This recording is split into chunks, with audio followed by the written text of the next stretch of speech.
Jin is alive, Vincent may know who Jacob is, and Carlton Cuse has a brand new idea for a theme park. All that and more coming up in today's official Lost audio podcast.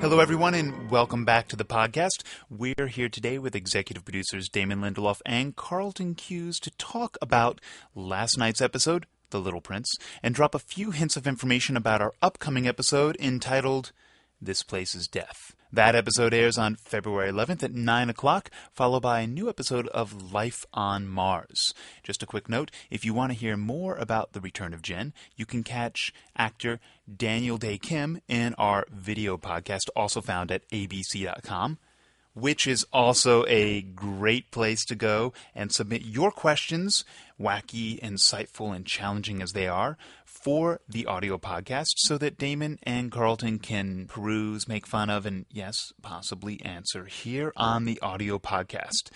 Just go to blogs.abc.com/asklost.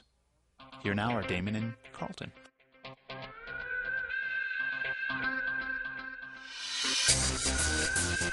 Well, hello, Damon. Hi, Carlton. God, it's been so long since we've done a damn podcast.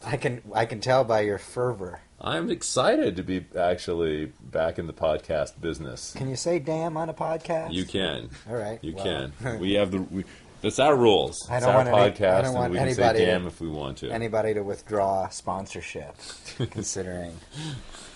Good. Well, get fired up here. Here we go. Okay, it's Monday morning. Carlton and I are doing Yes. a podcast. One of the unfortunate casualties of this time in the year is that we don't get to do our podcast because we are slammed. What's going on right now, Carlton, in the in the land of Lost? Well, we are trying to write episode 14, break episodes 15, 16, and 17. We're working out the stories for those. We're trying to get a script out today, an outline published. We have 4 episodes that we're editing, 1 that's mixing, and 2 that are shooting. So this is a very bad time of year. So this is why we are not doing a lot of these. But we will be, once we get all the scripts written, which is about probably 3 weeks from now, we will be, or 4 weeks from now, 5 weeks from now, sometime in that area, we will be more podcast available. Forever. They'll never be done. The good news is, like, if we do a podcast 2 weeks from now, that's traditionally when we're punchy and giddy and incoherent, and the fans really seem to respond to that. Those are good. And we might slip up and tell them who Jacob is, so there is that. Awesome. But I guess we should probably talk a little bit about last week's episode, The Little Prince. You know, I like that one. Kind of a nice, emotional story. Is it called The Little Prince after the Saint-Exupéry book of the same name?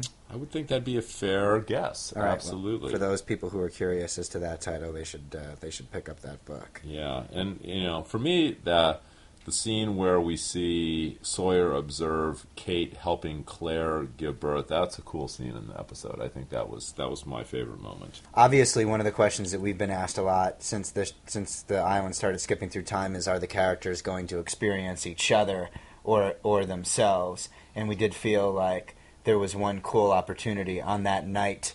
You know, there was a very eventful night back in season 1. The night that Boone died was also the night that Claire gave birth to Aaron, so we could sort of witness that through the prism of a couple of different characters, but it would also give Locke the opportunity to say that he isn't really interested in changing what happened, even though he could spare himself a lot of anxiety by doing so, because he kind of needed to go through that in order to become the man that he is now. Yeah, I mean, he saw that big light shooting up in the sky and realized that was the light from the hatch, and he was like, I don't want to have anything to do with visiting myself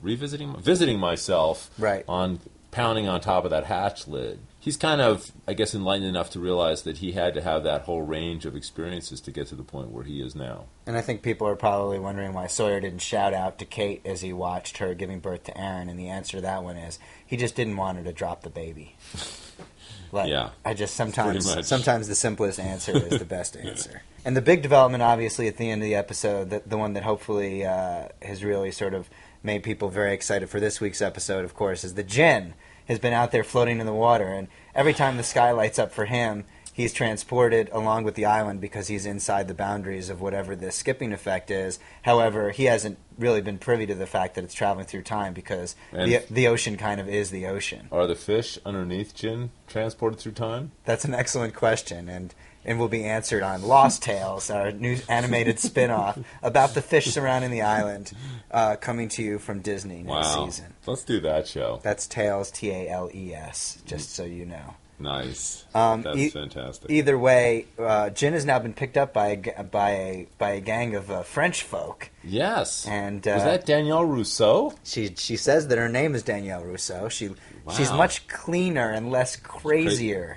than the Danielle Rousseau we know. So I wonder how she becomes the Danielle Rousseau we know. That might be a good segue into sort of a prehash for episode 505, which is called "This Place Is Death," and I like the titles this season. There's a lot of death. Yeah, we try to get death in there any way we can. I think it tells you a little bit about what writing season 5 has been like for us. So, is it likely that we're going to finally learn how Montand lost his arm? Oh, right. Yes, Montand is one of the French researchers on Rousseau's crew, and Rousseau says back in season 1 as they're hiking out to the Black Rock that they're entering the dark territory where Montand lost his arm. So I would hope as a fan that we'll find out where it was, and then once we find out where he lost it, then perhaps they can find it again. That would probably be her whole research team, wouldn't it, that she referred to back in season 1? Montand is the one who plays the violin. Let's just put it to you that way. Yeah. Like the old joke, Doctor, will I ever play the violin again? Doesn't look too good if he actually does lose his arm. So I think we should actually just, confirm that we are going to find out how he lost his arm. That's a good thing for the podcast listeners. They need that. They need a little special something. All right, you will find out how Montand lost his arm. And I think, it's going to be fun for the audience to learn a little bit more about what happened with Rousseau and her team. But that being said, I think it's time for fan questions. Yay! This is from Christopher J. Kowalski from Hackensack, New Jersey. Wow, that's where my mom lives. Awesome. In Hackensack. It's also where Miss Tessmacher lives, Tessmacher's mother lives in Superman. Awesome. For those of you who are familiar with Superman the motion picture. That's very cool. Hackensack. Damon, did Rose and Bernard die in the flaming arrow attack? Wow, that's an excellent question because a lot of people seemingly did.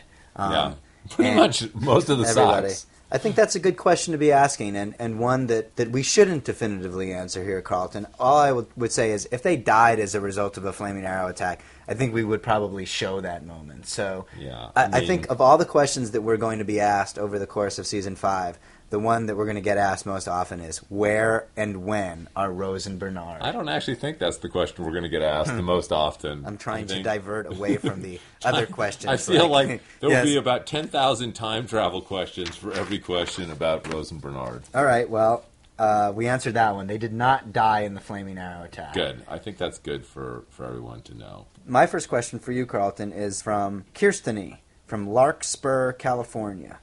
And the question is, hi guys, I want to know if Desmond and Penny's son Charlie is named after her father, who would be Charles Widmore, or Charlie Pace. Also, I would like to say that I am still very mad at you for killing Charlie. Carlton. Well, thank you.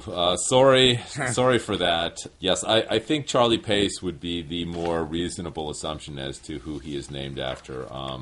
There's not a lot of love lost between Desmond and Penny and Charles Widmore, so it's not likely that he would be the source of the name. However, in fact, here's a little behind-the-scenes nugget. We actually shot that scene, and Widmore says to Desmond, I don't understand why you would name your son after me. Right, yeah. And Desmond says, I didn't name him after you. I named him after the man who gave his life to try to prevent you from finding the island, you old fuss bucket. But we cut that out because the fuss bucket line didn't really play. That's right. We cut it out because the Widmore scene was much more powerful without the sort of didactic Charlie conversation, and we wanted people to ask us. Yeah. So mission accomplished. And that is true. So yes, Charlie Pace, source of that. Here's an easy one for you, Damon. I'm just starting with lobbing some softballs. Scott Olson in Belle Plaine, Minnesota would like to know from you. Just give us, what is the translation of the hieroglyphs found in the frozen donkey wheel cave? The rough translation? No, I think actually the refined translation or the rough translation. I think that the thing about hieroglyphs is they do not translate into actual words or sentences. They're pictograms, so they translate into concepts. And many of the hieroglyphs down in the donkey wheel have to do with resurrection. Yes. We found them basically very often in sort of the tombs of pharaohs. The idea that pharaohs were entombed with all their worldly possessions so that they could return. But we're setting up to higher worlds. Yeah, yes. we're setting up a resurrection theme, and just as part of our prehash, you will be. How about a resurrection theme park? Wouldn't Wow. that be cool to like? Do you have to die to go? As an adjunct to like, there's like Walt Disney World, Epcot, and then there's Resurrection Land. So you bring your dead relatives, and do they have to pay? There's so many possibilities. We need to give this some more thought. And maybe Yeah. get back to it on another podcast. I've given it enough thought, and I'm going to pass. But thanks for the suggestion. Okay. All right. Hey, is it possible, Carlton, that the audience might be seeing the Frozen Donkey Wheel again this week? Oh, there's your phone. Well, I'm not going to answer it. It is very possible that they could be seeing the Frozen Donkey Wheel Again, this again. week. Yes. Okay. This question's from Linda Griffith, Murphy, Texas. Is it my question? I think you just asked me a question about hieroglyphs. Oh yeah, you're right. Sorry. And then you started you used it as a backdoor to pitch your theme park idea. So I'm going to ask you my question. Where did Sawyer come up with the nickname Frogurt? SP? Linda's concerned that she maybe didn't spell it right. And what does it mean? I guess Linda didn't see the Mobisode.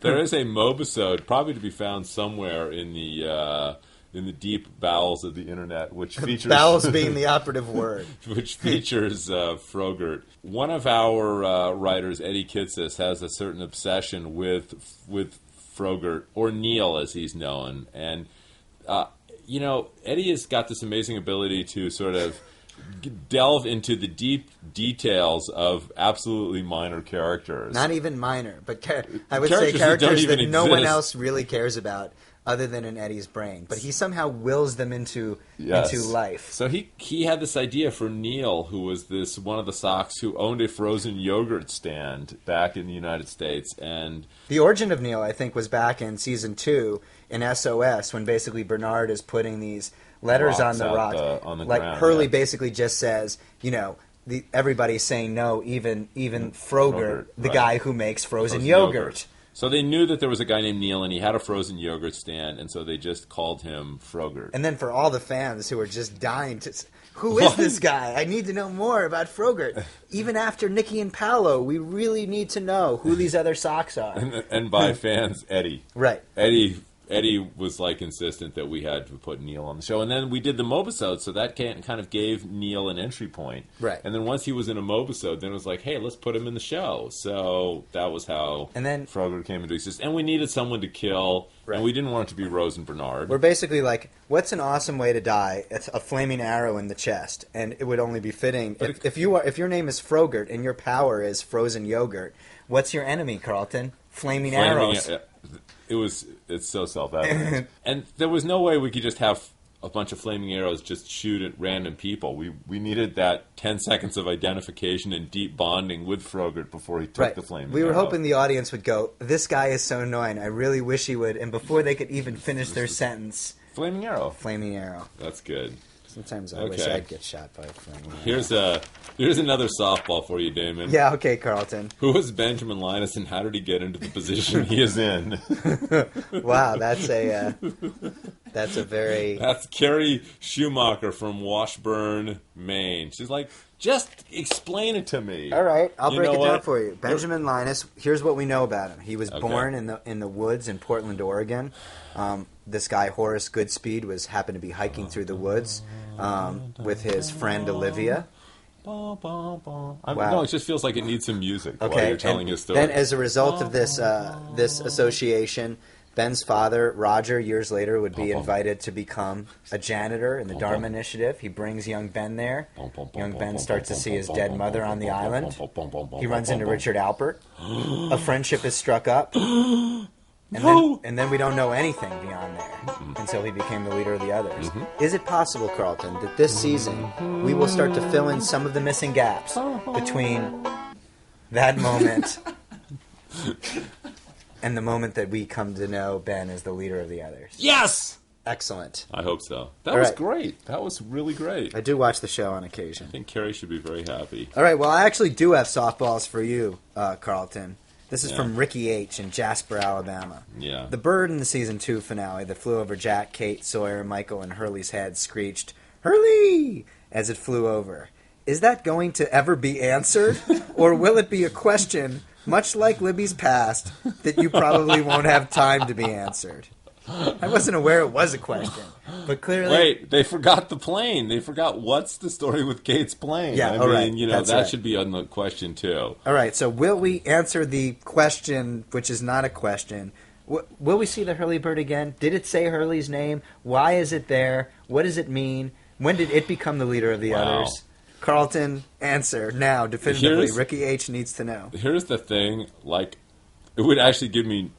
Nothing would give me more pleasure than doing an entire episode about the Hurley bird, but somehow I don't think that anyone else would share that level of passion about the Hurley bird, mainly you. Now that the island is skipping through time, is it possible that we will see like a massive egg somewhere Right. on the island, We and we just- will realize the Hurley bird will be hatched out of this We egg? just thought it was really cool that there's like a bird with like a 15-foot wingspan on the island, but And by we, you mean you. yes, basically me. Maybe there can be a And, maybe there can be a Hurley bird attraction at Resurrection Land. That would, you know, you're just missing out. There's so many great opportunities. That would be like you actually get into this giant 15-foot bird and you soar over Resurrection Land, like soaring over California. Like that would be a fantastic ride where you would be in the Hurley bird and you would be flying over the mysterious lost island. I don't understand the connection between the Hurley bird and Resurrection, but I guess that will be answered at some point in season Yes, 7. it will be. That's a season 7 question Great. for sure. All right, I think we Okay. each have time for one more question. Okay. So make yours count. Okay, here's one for you, Shoot. which I think this one actually is helpful. And in the actual framing of the question, it shows a certain level of confusion that I know you can clear up. Okay. Nellie Patterson from Chicago, Illinois, wants to know who is Jeremy Bellum. Good question, Nellie. I think that she's referring to Jeremy Bentham. Yes, And, I think she is. And basically, Jeremy Bentham is a name that started getting thrown around a lot in the season 4 finale, but is also the name that appears in the obituary that Jack hands to Kate in the season 3 finale. Although I think his finger is partially obscuring the name. You just see the J in the HAM or something like And that. he's a famous philosopher. He's a famous philosopher, as was John Locke, and we basically learn in the season 4 finale that John Locke was using the name Jeremy Bentham for some reason. That's the name on the coffin in the funeral home. So when he somehow got off the island, that became his alias, right? Yes, we don't know why, or we don't know Right. how he used that name. Right. But Saeed knows when he goes to pick up Hurley from the mental institution. He asks if Jeremy Bentham came to see him, and Locke goes to Hurley and says, "Jeremy Bentham came to see me." And so there's a lot of Jeremy Benthaming. Jeremy Bentham is Locke. We don't Yes. know why he didn't call himself John Locke when he came back. Maybe because John Locke was supposed to be dead. Are we going to learn how he ended up getting that name, Jeremy Bentham? I would hope so. I mean, That'd be a cool thing to learn. we will not find out how he gets the name Jeremy Bellum. However, just the name Jeremy Bentham. That's for another time. Okay. Very good. All right, my final question for you, Carlton, and it's a doozy, so please indulge me. This is from the Okay. Matt Man in Los Angeles, CA, right here. Vincent question. In the episode Outlaws, Locke tells Kate and Sawyer a story about how when he was young, after his foster sister died, a retriever dog appeared at his house and basically helped the foster mom get through it. This is sort of on the axis of reincarnation, as you'll Good. So this should I'm liking activate this. you. Locke said once the mom passed away years later, the dog left and went back to wherever it came from. I couldn't help but notice the similarity between the behavior of that dog and Vincent. Before Walt left on the raft, he told Shannon that Vincent was there for him after his mom died. Then when he gave him to Shannon, he said Vincent could be there for her after Boone died. So my question is it possible that the Lab and Locke story could be Vincent, like a dog version of whatever Richard Alpert is? Or are they totally different dogs, and there's just a theme that all labs are just good to have around when people die? Does Vincent know who Jacob is? That's my favorite part. Just sneaking that in there at the Sneaking end. that in there at the Does end. Vincent know who Jacob is? Wow. So there you go, Carlton. That could be the best question ever. I think that those are parallels those were kind of, it's an awesome kind of exegesis of those kind of the whole Vincent story, and finding the parallels to what Locke said is pretty remarkable. But I think, by and large, we just think labs are good dogs. Does Vincent know who Jacob is? And if he did, how could he tell us? Vincent, bang your paws 3 times if Jacob is he might Locke know from the who future. Jacob is, but he is definitely not telling. Okay. The one thing which we have said, and we will say here for all of the fans in the podcast, Vincent definitively will survive till the end of season 6. So he was not killed in the flaming arrow He was attack. not, and there's Maybe he's taking there's care only of Rose and one Bernard. character that we are going to confirm will make it all the way to the end of Lost, and that is Vincent the dog. That's great. So you Unless should we're be lying. very happy. Anyway, well, on that note, these are the dog days of the season, aren't they? Oh, Carlton. Anyway, we'll be back with another podcast. We're actually going to try to do one next week, and then there might be a break for a couple of weeks, depending on how busy we are. But we do want to try to have some continuity of podcasts. And once we do finish the writing, we will try to get back to you guys between episodes. So please keep sending in your awesome questions. We're sorry we could not get to more of them today. There were lots of other good ones that we will bank, but we still want to hear your new questions about the new upcoming episodes. Like, is it making any sense? All Yeah, right, well. thanks, guys. All right, see you soon. Bye. Bye. That's it for this edition of the Official Lost audio podcast. You can catch more from us in video and audio form at abc.com. And don't forget, This Place's Death airs Wednesday, February 11th at 9 p.m., followed by a new episode of Life on Mars, only on ABC.